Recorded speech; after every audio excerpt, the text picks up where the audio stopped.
Hey Zach, how's it going? All right, how you doing? I'm doing just dandy. Yeah, Yeah, it wasn't too hot today. It wasn't too cold. It's a little cold down here though. it's very hot right now for It's me very hot. in Yeah. this room. Oh yeah, you have to turn your AC off so it's not making such loud noises and everything. Yeah. But hopefully we won't necessarily keep you too long. NANI? But we did want to talk today about TV shows. So we did our 10 games that define us a little while ago. It was one of the first videos we did for the channel. And we had ideas, obviously, for doing this again with some other things. And this probably won't be the last one of this either. hmm But if we focused a lot last week on gaming, figured we'd spend a little bit more time on other things we love. So today we were going to talk about the 10 television shows that we've watched that define us. And I found myself having a little more trouble with this one, Same. definitely. What a Um, dang hard prompt we have here. It's so hard to pin down what defines you, yeah, especially when you put it in relation to this entertainment. yeah. I mean, gaming is a lot more personal because you're taking control. So I Yeah. think that one's a little easier. TV shows, not as much. At least I didn't find. I think some people probably would have easier time than probably we did, but um, yeah, I definitely had definitely was tough. Once I started thinking about it a little more, I started to figure out, yeah, I think these are the ones that I would put down. hmm Um, Yeah, I so mean, I've grown particularly passionate about television over the past couple of years, and like as I was studying that kind of stuff in college too, I got more into it. mhm, Um, I mean, I've obviously always been surrounded by television growing up, but just never looked at it the same way as I do now. yeah, So it's like, it was hard to balance. Like, should I do a lot of things from growing up or from now? I don't know, but I ultimately came down to like try to do things that I would still enjoy today, and yeah, most of them ended up being ones that are more recent anyway for me. But I tried to like pin down each like element of things I like in television and in general that right, can be reflected through this. So right, we'll see. yeah. Well, so I guess I don't remember if you started last time or if I did. I'm gonna ask you first to start us off. So, Okay. what would you say is your and this again, like last time, these weren't in any particular order for me. I'm assuming probably not for Yeah. you either. But so I guess start us off with the first one you want to at least talk about. Okay. So this is one we've talked about on this channel. A hot It's dog. it's it's up to almost its 40th season.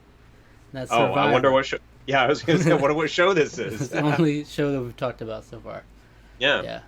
very cool. So I feel like it had to be there because it's such a reflection of not only just probably the show I love the most and just the most passionate about talking about Hmm. and in general because I watch a lot of podcasts about it. I'm really in depth on and talking about the nuances, Yeah. almost like a sports fan kind of. But at the same time, it kind of reflects a lot of the stuff I like. Cool mind games and social politicking kind of Hmm. things are so cool to me. So it kind of reflects that. And Survivor is kind of representative of a group of shows. Like Big Brother is also really big for me, but it's kind of batched in with this. You know, it's like Survivor's representative for that.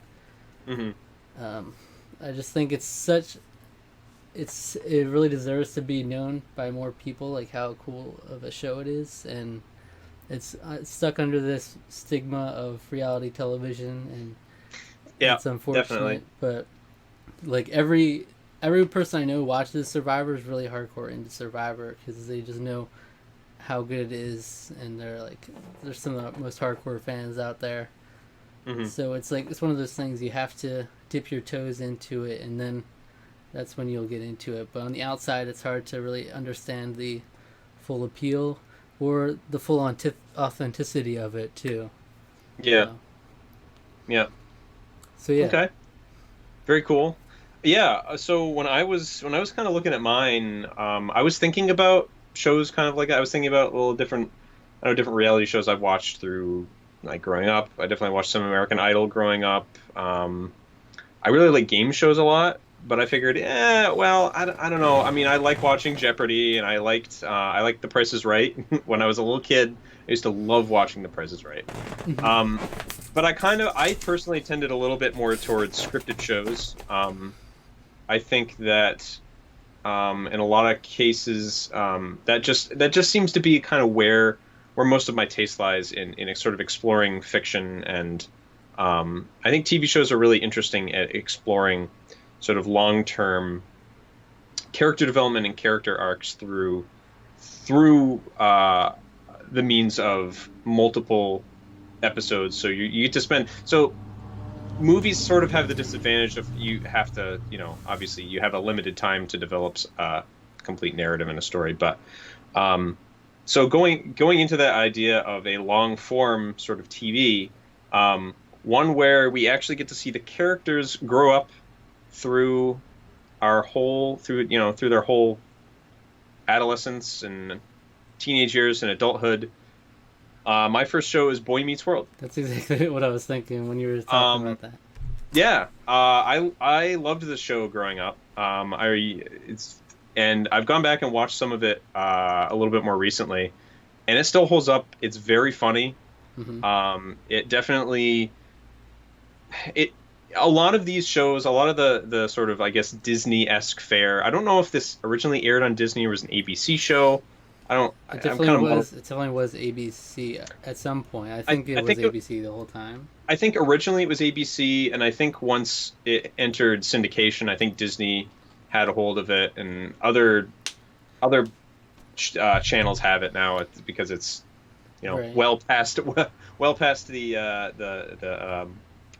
years of being on the air. But yeah, I really enjoyed this show a lot growing up. I think it speaks to a lot of really pertinent issues in a way that doesn't talk down, and it doesn't feel like shoehorned or like ham-fisted, where I think a lot of shows of this vein these days, and I mean, I will be the first to admit that I don't really watch tons of that anymore because I'm 27. So, but I just get the sense based on the little bits and pieces I've seen of a lot of shows like this is that they don't necessarily. It almost feels like they're just checking boxes, Mm-hmm. where and maybe the show did that.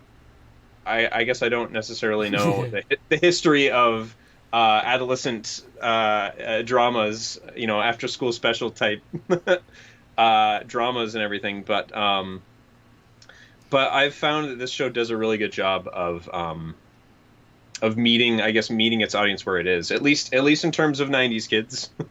Again, I don't probably some of it is probably kind of dated now, but I think overall it has a lot of really good messages for the youths, for kids, for and adolescents, teenagers, and it explores a lot of things like relationships, friendship, love and sex, family, and a whole host of everything else that can fit in between there in modern life. And I think it does it like I said, I think it does it in a way that doesn't trivialize it or speak down to its audience.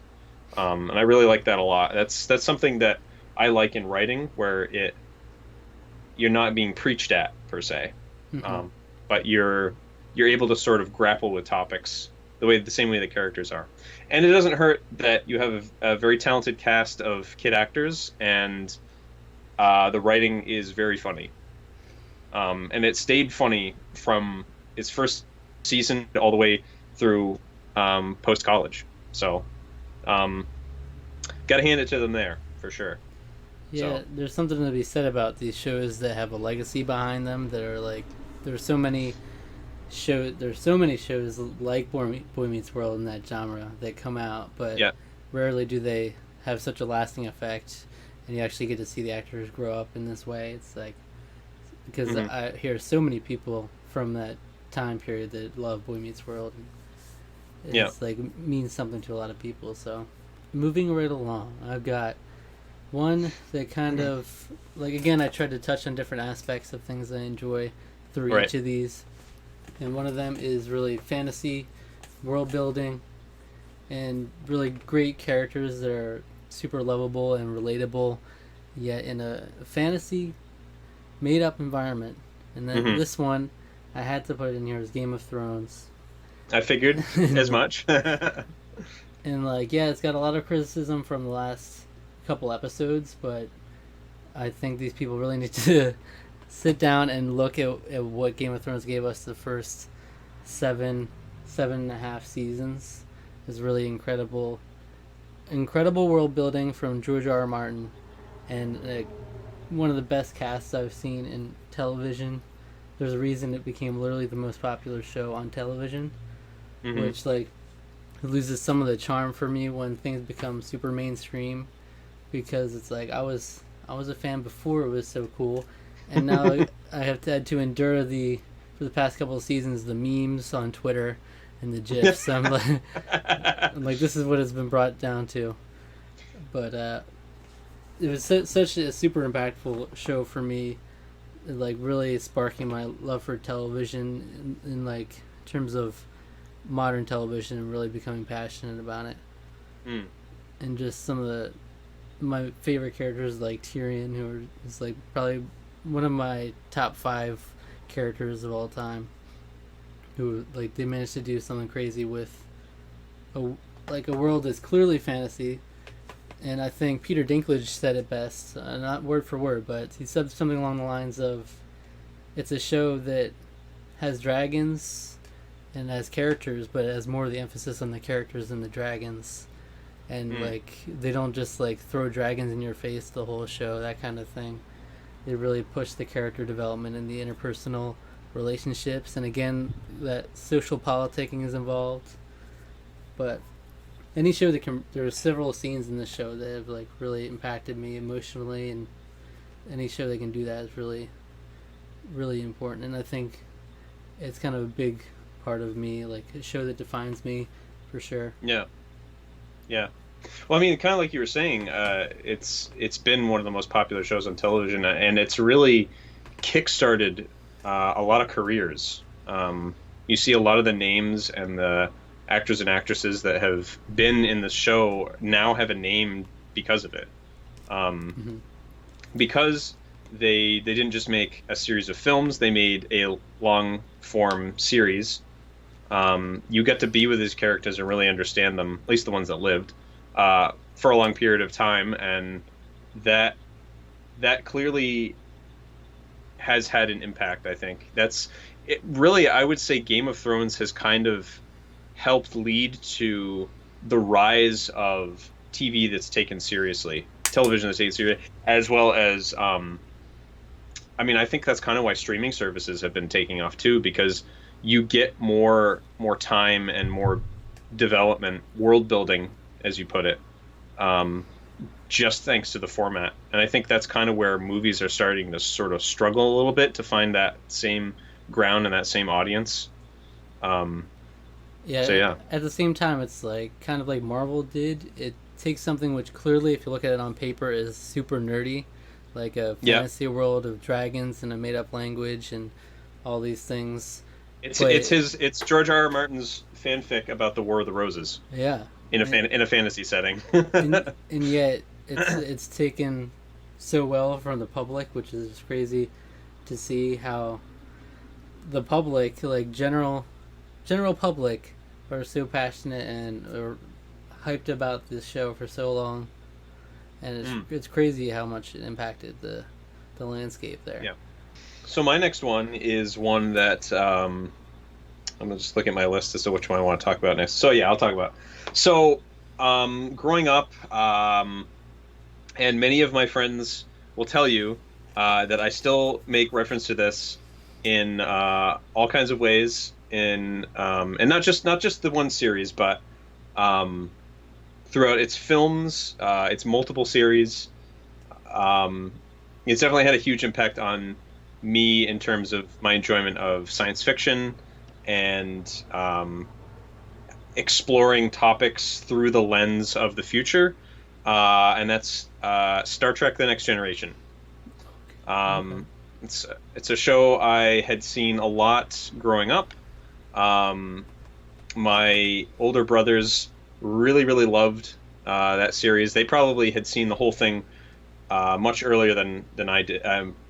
By that I mean they could sort of understand a lot of the topics and everything that was being handled, and I think they watched it more regularly than I did because I can only remember seeing like a handful of episodes when I was a little kid. But the Next Generation in particular, and I do want to give special mention to DS9, which I've been enjoying recently, because I think that does a really good job doing much of the same things that the Next Generation does. But even though even though the Trek series can sometimes fall a little bit into the Alien of the Week kind of mindset of, oh, we're just gonna like go do this and then everything resets at the end of the episode and it's just like this another scenario with the same characters.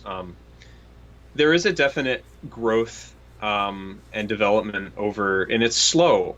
It's a slow progression over the 7 seasons of the show, and I think that leads a little bit more to a sense of realism. That characters aren't necessarily undergoing a drastic, earth-shattering change every season, but it's sort of a slow, steady progression as people learn different things, experience new adventures, and encounter new alien creatures, and sort of grapple with different topics. Star Trek has always, even back in the '60s, was kind of a little, I would sort of on the cutting edge of what you could do on TV. The original Star Trek was, I think, the first kiss between a white man and a black woman on television, which led it to, because it was the '60s, it led it to being banned in a lot of TV stations in the South. And I think that was sort of what started its end of its run on TV. But it was bold in what it was trying to do. And the Next Generation, I wouldn't necessarily say that it's quite so bold, but it does tackle a lot of topics that weren't necessarily being spoken about in the late '80s and early '90s. I think there's still a desire and a yearning for a show like that today, which is why oftentimes you'll see fans kind of complaining about Star Trek Discovery, which is the newest show, and they'll all be kind of like, well, at least we have the Orville, which is Right. this is the sci-fi show that Seth MacFarlane is doing on Fox, which is basically feels a lot like Star Trek in terms of how it plays out. It just because if you look at it at face value, the action in that show is like lame by today's standards. Definitely, it's definitely limited by a certain budget. I mean, at the time, it was definitely pretty cool to see some of the stuff, special effects and things like that on TV. Hasn't necessarily aged the best, but the point of the show isn't necessarily about the cool tech or the amazing special effects. It's really grounded. It's really about the characters and the problems that they have to deal with. And it's always interesting because even though I don't necessarily, I have definitely come to understanding, and over time and things, I don't I don't have the same political leanings, I don't think, as Gene Roddenberry. But I think having an idyllic view of the future and having this idea of humanity finally figuring things out in the future, I think it's nice and it's refreshing. A lot of shows these days have a very bleak, and I would say arguably realistic view of humanity and Right. in its realism. But I think that having a humanity that has sort of figured things out and is able to solve interpersonal problems relatively without too much violence or interpersonal conflict, at least until unless there's no other options type of thing. I think it's hopeful, and I think that that's important to have. And I think it's interesting that to sort of explore that a little bit.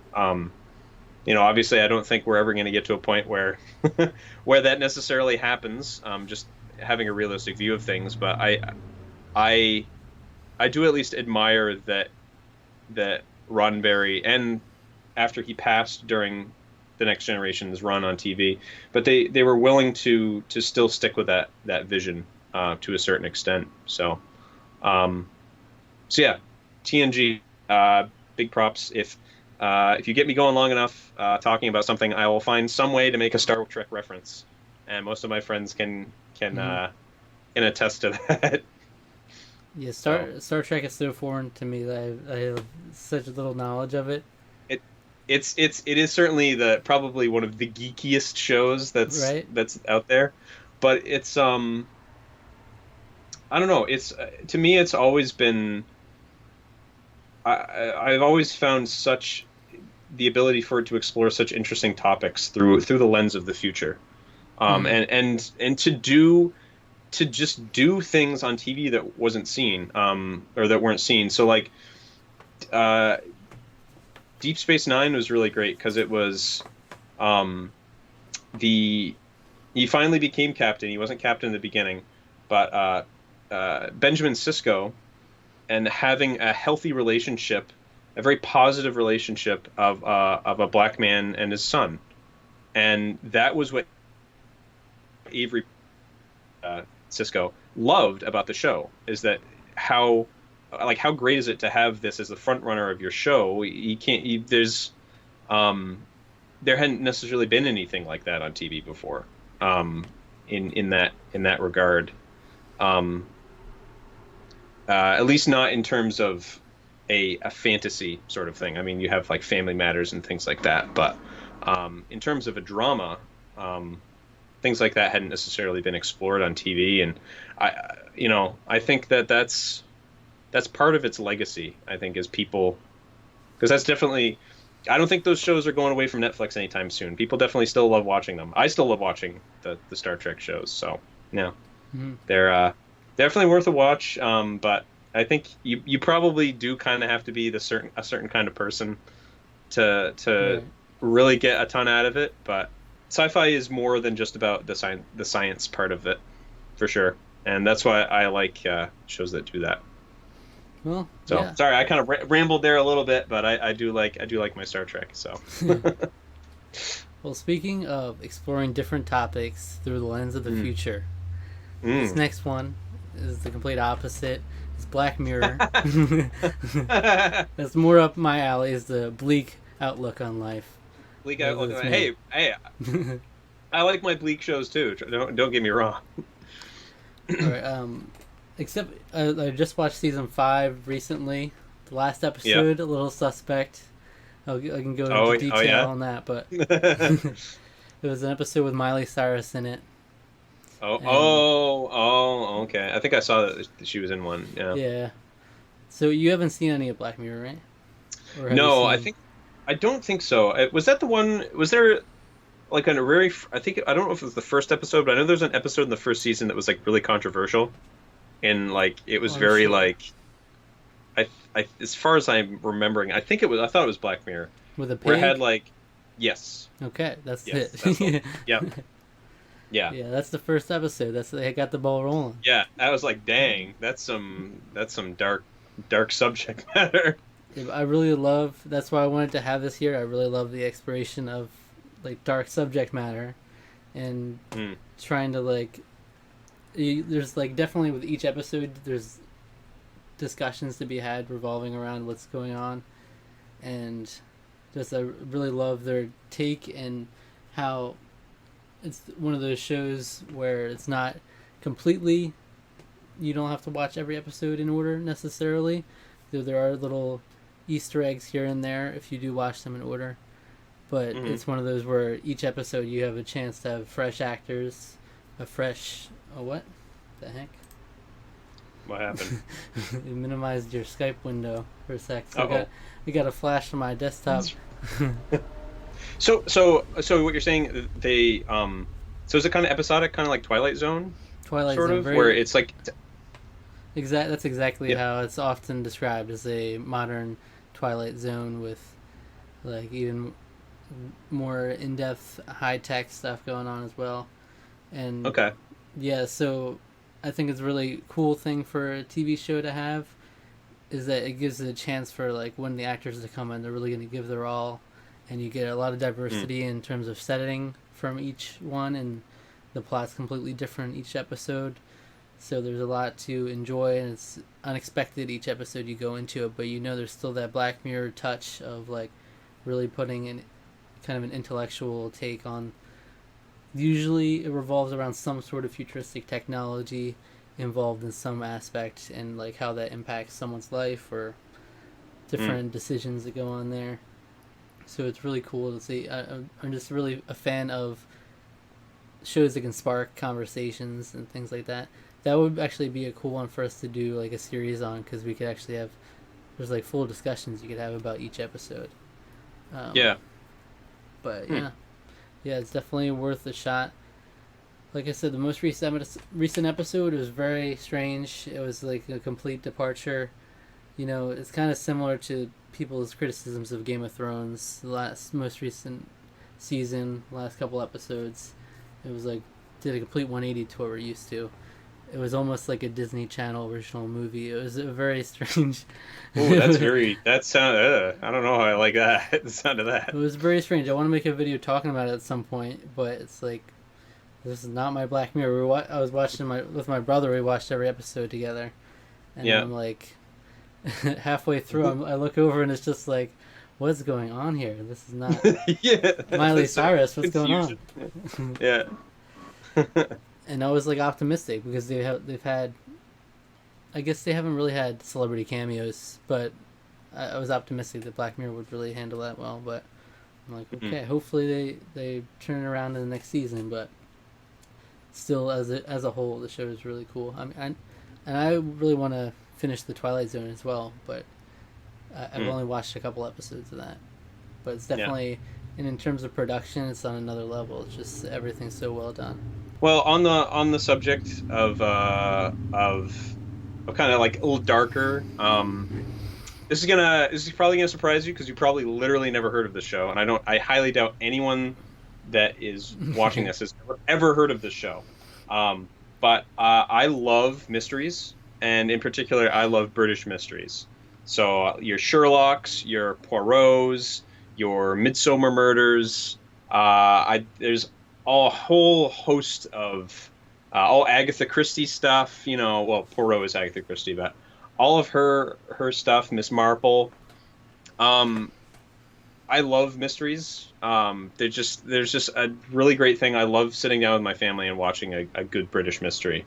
And one of my favorite ones that's a lot more recent is called Endeavour. Okay. From My Hero Academia. He's the villain. No. Nope. Okay.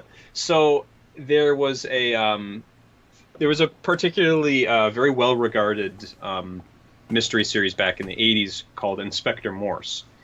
And there was a sequel series to that came out in like the late 2000s called Lewis, where his detective sergeant basically took the reins of detective chief inspector and sort of went along, him taking over the reins after he passed away. But Endeavour is a prequel series to Inspector Morse, so it takes place in the 50s and 60s. So it's definitely it's a period drama in that sense. So clothing and technology and everything like that is taken with the utmost care and seriousness. But there was one episode of the show in its very first season that still to this day has stood out as one of my favorite episodes of TV ever. The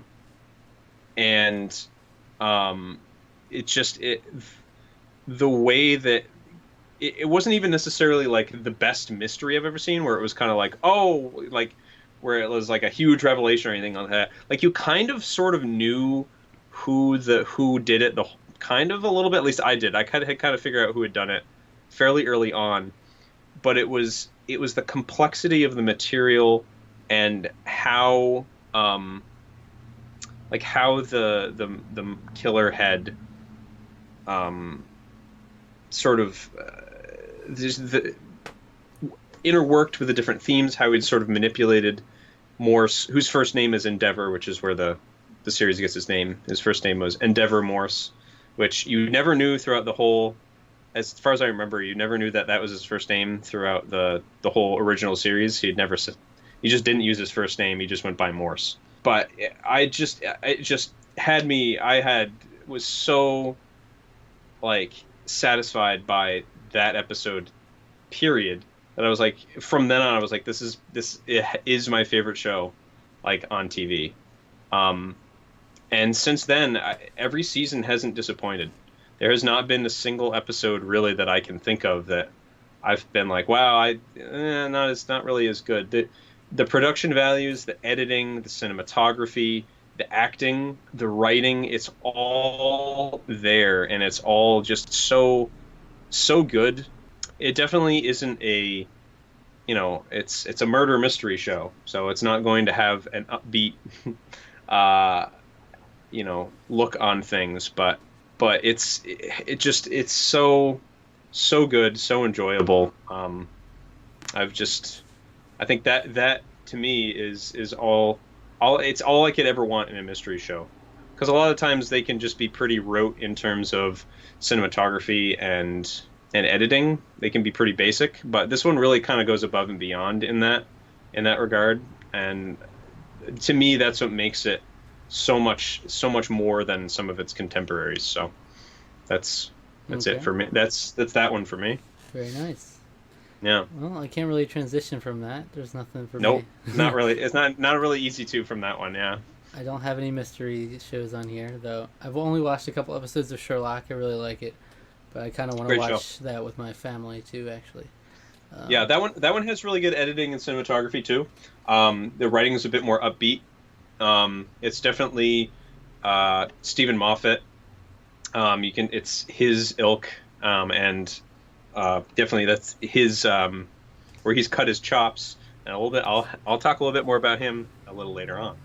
Oh. But yeah, spoilers for the future if you know who Stephen Moffat is. But what's your next one? All right, so this one is one I've literally watched the entire series this year for the first time. All right. And I feel like I had to touch on, as I'm trying to touch on all the aspects of things I like, I had to touch on good comedy, good sense of humor, right up my alley, The Office. Awesome pick. Now, this is one that's always been just regurgitated at me so often. The Office is so good. Like, everyone's like, all these questions that I see of people answering, what's the show you binge and watch the most? The Office. What should I watch on Netflix? Oh, watch The Office. Watch it again, rewatch it. It's probably like the go-to, like, what to just put on in the background show on Netflix. Yeah, I would be surprised if it wasn't the most watched Netflix show, actually. Yeah. And the thing was just, I instantly fell in love with this show, and it's like right up my alley in terms of the sense of humor, and it's kind of hard to actually get me to laugh out loud for things in general, even though I really enjoy comedies. Often, even if I think it's funny, I'll just be like, silent, nice. but this one actually gets me to laugh out loud a lot of times, and a lot of really great characters, and it does some great things that I admire, like the fact that the entire office, every character has lines. It's not just like some extras in the background. Every character is one you come to know, at least to some extent, and a lot of them you stick with the whole way. And you were mentioning how it's kind of not seen as well the last couple of seasons. Yeah, there's particularly the posts, and especially particularly the Robert California period of The Office, is pretty, I definitely pretty get rough it, for most people. but I still really enjoyed it. I think just the bar was set so high in the first season, kind of pales in comparison. But if you look at those, even Robert California's era, I think that by itself is still a great show. When you can binge it, it's a little bit more manageable because you can get through it in a shorter period of time. This is my perspective. I don't know if this is actually the case. So you haven't seen these last couple of seasons. I haven't seen the full. I heard the last season, for the most part, people usually have a very good say it sort of came back to its own in the last season. But um, yeah, usually it's like the last couple before that one in particular, people are a little less favorable. I get that, but I think it's still as like even Solid through show. Yeah. even through some of the minor slumps, I think like I was still laughing every episode, and the Yeah. fact they were able to do that after is very impressive, because Hmm. like you got to see some other characters more, and it still worked. But definitely Michael Scott's one of my favorite characters ever. I think Oh he's yeah, brilliant. he's it's amazing character. Yeah. But just the Um. dynamics of the office in general are really good. Everyone, even like the straight characters like Phyllis, who are like more serious, like not necessarily making crazy remarks the whole time. Like they balance it out really well. Yeah, so this is one I'll definitely remember for a long time. And I mean, the fact that it's a comedy and they still had some great serious relationships in as well, which Mhm. like Jim and Pam, which obviously is like an iconic television relationship for a reason. Yeah. I mean, Yeah. you just become so attached to these characters. It's impressive that there were some really emotional moments as well. Even with in relation to Michael Scott specifically, there's some really emotional moments, and it's like he's such an outrageous and like blatantly offensive character for a while, especially early on. That it's like it's Yeah. amazing that you come to really like him as a character still.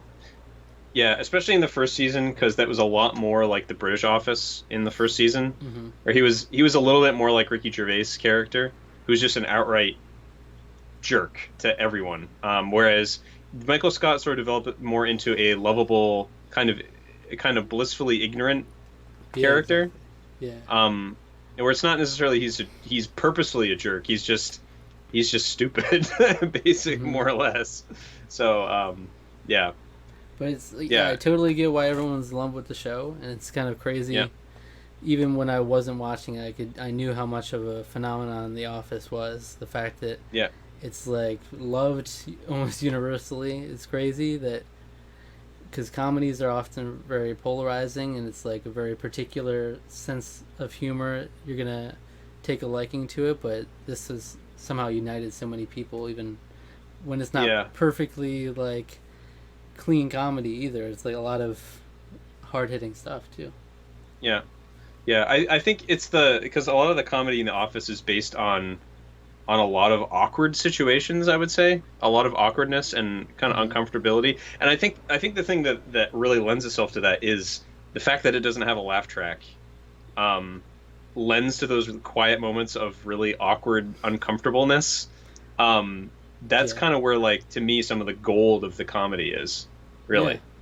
Um, And through so this like mock documentary style filming, like they literally yeah. put everything in the framing of we're filming a documentary for this show, and Hmm. that's why there's a cameraman there, and that's why people are looking at the camera. It's really cool how they use that as like a technique to tell the story too. Very Hmm. cool, and like you're able to have like straight up confessionals a la Survivor with these fictional Yeah. characters. Yeah. And actually, No, it was I interesting. I noticed the actual like straight up Survivor references in a couple of the early seasons too that you probably don't get if you aren't watching. Out of curiosity, what's your favorite episode of the show? Favorite episode? That's so If you, I hard. mean, if you can't think, if Yeah. you can't think of one, I have one right. I have one right off the top of my head. I don't remember the name of it, but it's the episode about the commercial. Okay. Where they're filming the commercial for Dunder Uh Mifflin. huh. That's Yeah. it's usually one of my favorites. I love that episode. It's very funny and it has a really sweet resolution at the end. So Yeah, there are a um, lot of really really great ones. I have to definitely rewatch it, but yeah, definitely the episode with like the big Jim and Pam moment. That's a great episode. yeah. The and the episode where there was the I forget what it was called exactly, but the fire drill that Oh yeah, where- yeah. The fire drill. That was right after the Super Bowl. That was when that one aired. just a I brilliant, remember staying up to watch it. It was just awesome. a brilliant sequence of just mass chaos breaking loose in the office. It's probably my favorite scene in the whole show. Oh yeah, that was So great. brilliant. Like, and Oscar's like in the ceiling, and Angel's like, "Take my cat," and falls through the ceiling. There's just Oh yeah. so much to love in there. I realized that I didn't have a comedy on mine. I do appreciate a good comedy like The Office. I don't I haven't really have any way to transition this other than Mm-hmm. I teased him earlier. So Stephen Moffat, who is a writer and was for a brief period of time the showrunner on my next favorite show. My next show I'd say that defines me is Doctor Who. Okay. Okay. It's another sci-fi fare. I'd say Doctor Who is a little bit more of a fantasy show than it is necessarily sci-fi. Yes, there's like time travel, but there's so much more fantastical elements in it. It's hard to really call it like it's not hard hitting sci-fi like Star Trek by any means. It feels a lot more like in terms of its science fiction elements, I would say it's a little bit more in league with Star Wars, if even slightly, arguably more fantastical than even Star Wars. But that's I suppose a different topic for another time. But Mm-hmm. um, Doctor Who's great strengths lie in um, the first three was it three or four? So the first four seasons of their series is what they call it. Um, but the first four series are headed by Russell T Davies, who had a very specific setup and payoff structure to a lot of his writing, Oh, and and a lot of don't spoil what? anything significant because Oh no I'm no! still watching. I'm not. I know, I I'm know, not going to spoil anything to you, but man. Um, I'm still watching. I've only watched Christopher Eccleston and then like so the most of beginning the of way through David David Tennant actually. Okay. Once after that, it sort of transitions into a little bit more bombastic, uh, zany, high energy. I don't want to say that Doctor Who before Moffat took over wasn't that, but it has that and more. Um, and his the 11th Doctor is my favorite. Uh, so absolutely love that era of Doctor Who, but there's certainly no 10. David Tennant is easily my second favorite. That part of the show I think is some of its greatest strengths. But I will also say the 12th Doctor has some of probably my singular favorite episode of the show is during that era. Hmm. So there's still a lot of great stuff ahead of you. But what I really liked is how even through different showhead transitions, um, maybe a little less on the more recent season, but you can certainly tell, or I should actually say it's harder to tell because of how good it stays consistent, being true to its past, but also charting ahead for new territories in terms of writing and entertainment and spectacle. At the same time, it's a show that does a really good job of staying consistent to just being fun and entertaining. It's a show it's hard not to have a good time while you're watching Doctor Who. And the the incredible thing is that even though there's show heads, all the episodes, like a lot of TV shows, but because so many of the episodes are written by different people, the way, despite that, the way that they're able to continue story threads and plot threads through episodes where they have a guest writer or someone comes in to write an episode, sprinkling little lines in here and there to help keep it sort of as a narrative thrust, as a linear plot going forward. I really like how the show's able to I guess I'm kind of getting lost in what I'm trying to say about it, but wibbly wobbly timey wimey is good. Yes. The way it's able to do all the time travel stuff and still kind of make it consistent and comprehensible for a general audience is fun. I think the Moffat stuff might be a little too complicated in some aspects because it does double down a little bit on the complexities of time travel, and that there are setups for things that there aren't payoffs for until like two series later. in his writing. So he played the long game in his setup, whereas most of Davies' writing, his setups have a payoff at the end of the season.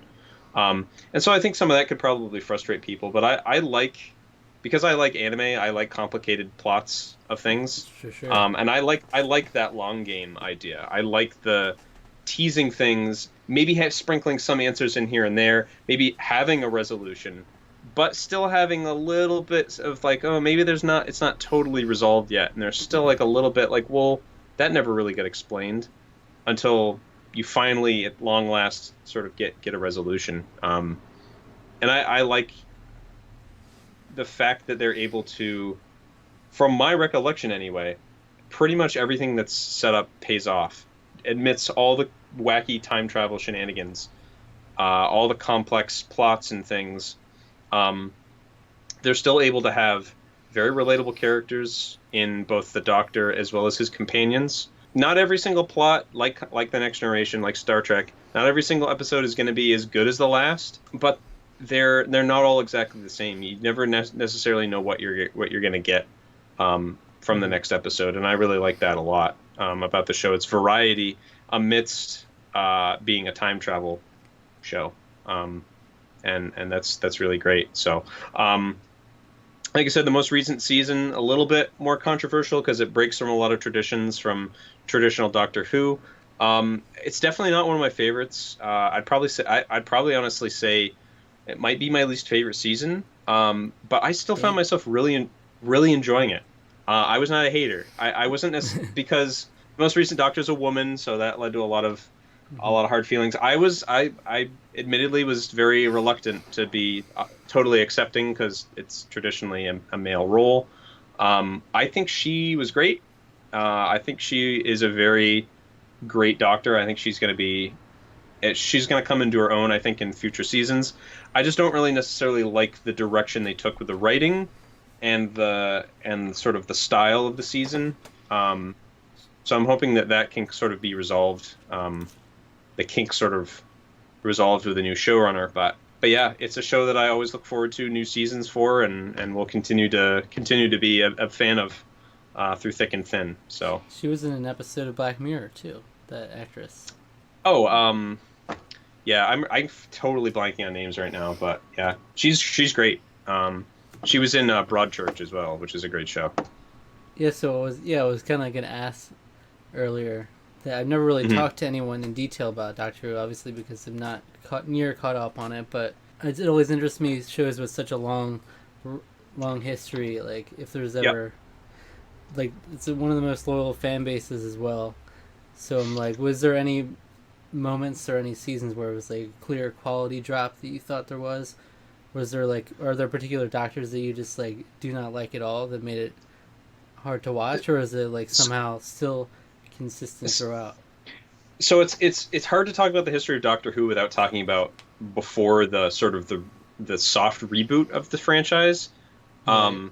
Which is hard to really call it a soft reboot because it's still set after the events of all of the seasons from like the 60s, 70s, 80s. Yeah, it's still the ninth Doctor it starts with. It's still the ninth, yep, and it's still very consistent, very traditional with that, and that's one thing that's really cool about it, is that it does, for the fans of that old show, there's plenty of references, tons of references actually, to that legacy, and that's really cool because a lot of the writers of that show were fans of that when they were kids. They loved watching Doctor Who, and that's really neat about it. So in terms of that the old series, definitely there was a lot of politics in the BBC during different times of the different eras of Doctor Who.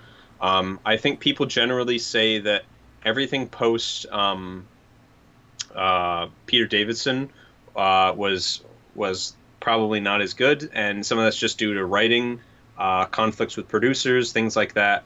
So Colin Baker and guy after him whose name is escaping me, but so Doctors 7 and 8, no, Doctors 6 and 7, as well as Doctor 8, because all he had was a movie, and it was very. That's one thing I have seen. It's not very good. It's pretty bad, and it's because they tried to like Americanize it, is very weird. But so like that kind of era was sort of like the on its last legs Doctor Who. I'd say in terms of the new series, yeah, it's hard to say. I think fans in general are always very reluctant when there's a new Doctor. From kind of what I've picked up.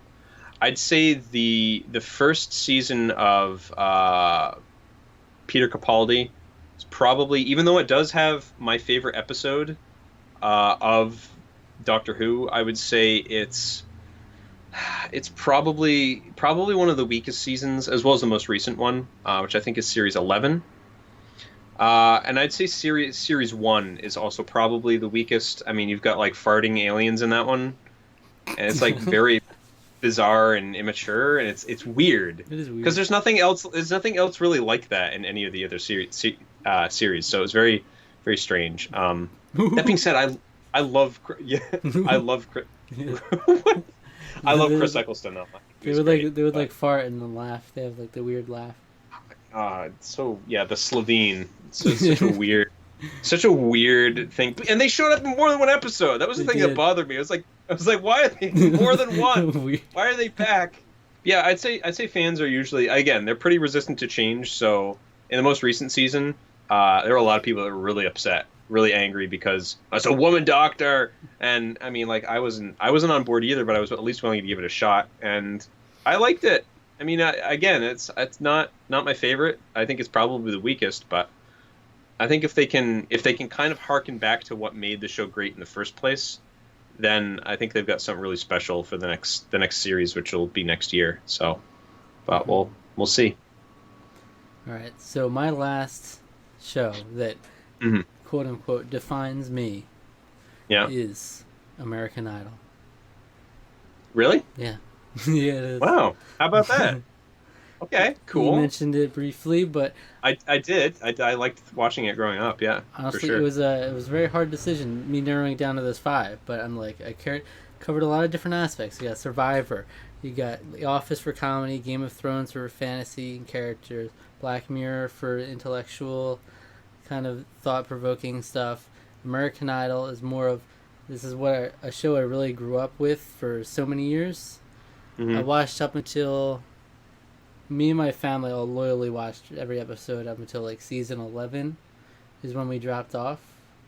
Then Hmm. we came back for like this new season reboot that they did on ABC, which was okay, but I haven't watched the most recent one after that.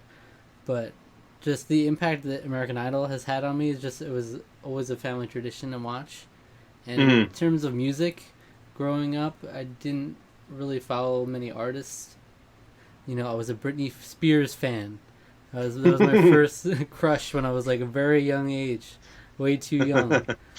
Britney Spears, and then besides that, I didn't have very specific artists I followed. So most of my music knowledge came from American Idol. Like a lot of the classic songs I know by word for word are because they were like done so often on American Idol. Yeah. And really, I mean, music is a much bigger part of my life now than it was then, but that kind of was always keeping it present in my life for a while. Hmm. And again, it was just one of the first family traditions, like to watch shows together, and that often obviously became a big part of TV shows for us. Like we watched all Survivor, Big Brother, and all those shows together. And then I mean, I watched all The Office with my mom. We all watched Lost together, and you know, there's Yeah. a lot of different shows we watch together now. And American Idol was the first big one that we all really rallied behind. And like Cool. finales were such a huge deal back then, and like the winner Oh, yeah. reveals, you can't tell you how. Like I was as into American Idol at the time as I am into Survivor now. I would like obsess over like rewatching finale moments and great performances and whatnot. So yeah, I feel Wow. like that should be the one representative. Most of these other shows were more modern, so Yeah. I had to have some sort of representative. It was kind of torn between a few, but that one was pretty big because of the music. Yeah, I mean, I had a lot of ones in contention for runners up and things, and I ended up with going something a little more modern. something I've really kind of fallen in love with in terms of Survivor. no, Yeah. no, it's not. I like Survivor. Survivor. I'm really glad that we started watching that because it's Hmm. I wouldn't say it's completely 100% changed my mind about reality shows, but I would say I'm a lot more open to them now. Reality Because shows change my mind. sh- Just- um you'll, so no, we'll check back in 10 years and see if it's a show that defines see if you then. yeah. Because I've literally been watching that show for years now. It has to have been at least a decade. Yeah, So. probably. But my final show is Stranger Things. Oh, okay. Yeah. That's Um definitely one I'm a fan of. yeah. I really jive with a lot of what the show throws down, so to say. So The hip lingo. you're picking up a lot of what is I, fun I down. pick I pick up I pick up a lot of what is thrown down. No, I really like the series goes for a very like John Carpenter, Spielberg. You can tell that the guys behind are very huge fans of Spielberg and Carpenter and a lot of those '80s films. Just in the tone, in the direction, and the basically everything about the whole show is clearly a throwback to that. There's a lot of good horror elements in it. There's a lot of good character drama and interactions, character writing. There's a lot of good action that's not just action for the sake of action, but it's there um, to sort of enhance the stakes, and you really can understand everything that's going on. But it's a show that's decidedly set in its era, and it sticks hard with that. And to me, I know some people get kind of upset when a show can kind of go a little too far in the we're in this era, and I think you could probably argue that with Stranger Things, but it has so much more substance to it that to me doesn't really detract from the experience. It really enhances it. The fact that it's so set in the '80s. Hmm. You have your old school Dungeons and Dragons stuff. You got your video games. You have old telephones, old landlines. And that seems like such a basic thing, but um, it's honestly, probably one of the reasons why a lot of movies are set during that time period these days is because with cell phones, it makes it like a lot. It makes it so that the stakes are a lot less tension because it's like, oh, let me just look this thing up, Yeah. type of thing. Where it's like in the '80s, it was scary because you didn't have immediate access to somebody. If you were alone, you were literally alone. Um, Yeah, your phone and rings and it zaps you. There's nothing you can do about it. Like, this was like the first episode she picked up that phone. I yeah, was like, yeah, it's great for like horror elements in general. That kind of phone. yeah, It's like yeah, click, yeah, click. Oh god. yeah. Um, but yeah, I've really enjoyed the just everything that shows. The kid actors are awesome, very relatable. Yeah. I like those coming of age stories that have a fantastical thing like this, but at the end of the day, it's really the characters themselves are very grounded because it makes it more relatable for us, the audience. Hmm. Um, and yeah, season two was not, I don't think, quite as strong as season one, but I still really enjoyed it. I even still, funnily enough, I loved that episode in season two that everyone hates. The one that The just 11 one. yeah, I loved that episode. I can understand why people didn't like it.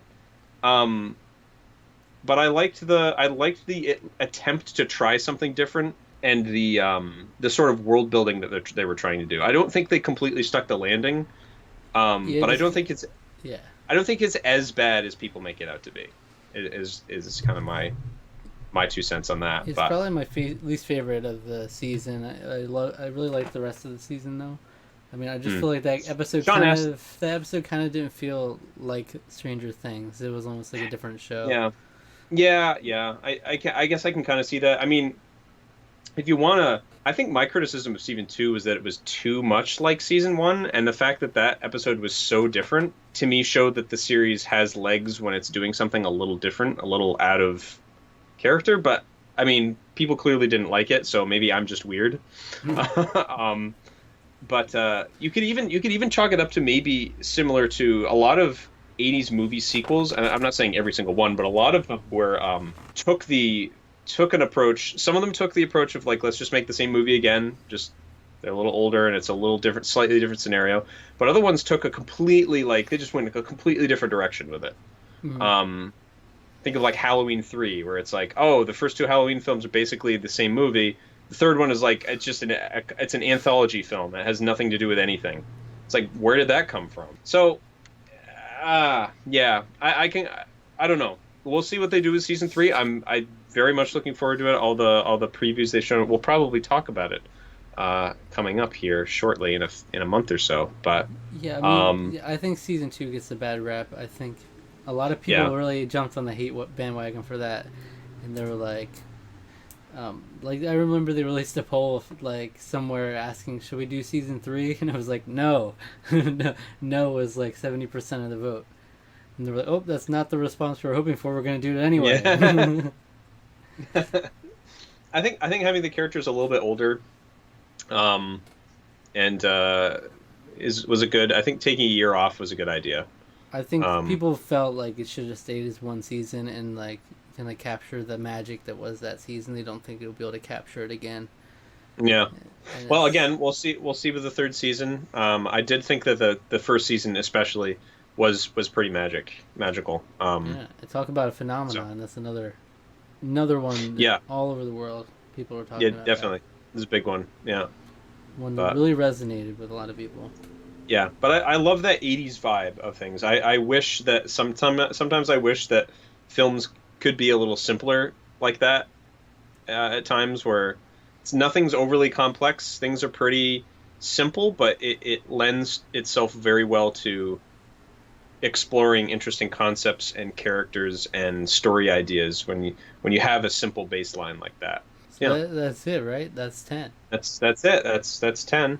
So we got 10 unique shows here. That's collectively, we each have 5 shows that define us. Put them together, it's 10 shows that define Tarqaron. Bam. Cool. We Beautiful. did it again without consulting with each other. We were able to come up with Yeah. I five mean, separate.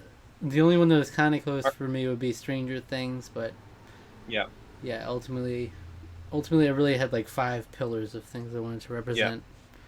So, yeah, I mean, just looking at the list of shows I have, you can see how such a wide range of shows I watch. yeah. And mine are all kind of scripted. But I tried to sort of encapsulate different aspects of things that I like as well. I definitely like the sci-fi type things. That's why I've got like I guess you could say 3 are like sci-fi fantasy, but Yeah, gotta love TV sometimes. It's interesting. I found also with these, it's cool seeing because I think me and you have shared a lot of tastes with a lot of things, but it's interesting to see like how different even our games and this one. We do have very different like sensibilities and interests and tastes and things that we find as pillars. So yeah. that's cool. Yeah. So, yeah, we didn't even mention in the beginning that this was going to be live action only. Should have made that Yeah. distinction. But Yeah, I thought I might have, but maybe I didn't did actually you? say that. Okay. I don't know. I'm trying to remember. I don't know. We've been going on for far too long because I ramble when I talk about things. So in So, the future, we'll have to do some sort of animated shows that define us. yep. Anime. It'll be interesting because like childhood cartoons, anime. Where Yeah. do you go with that? Yeah. And other than that, it's like films that define us. It's the only other one I can think of. Yeah. So, all right, we'll see you next time. Thank you All for right. watching. Bye-bye. Ugh. Ah. Just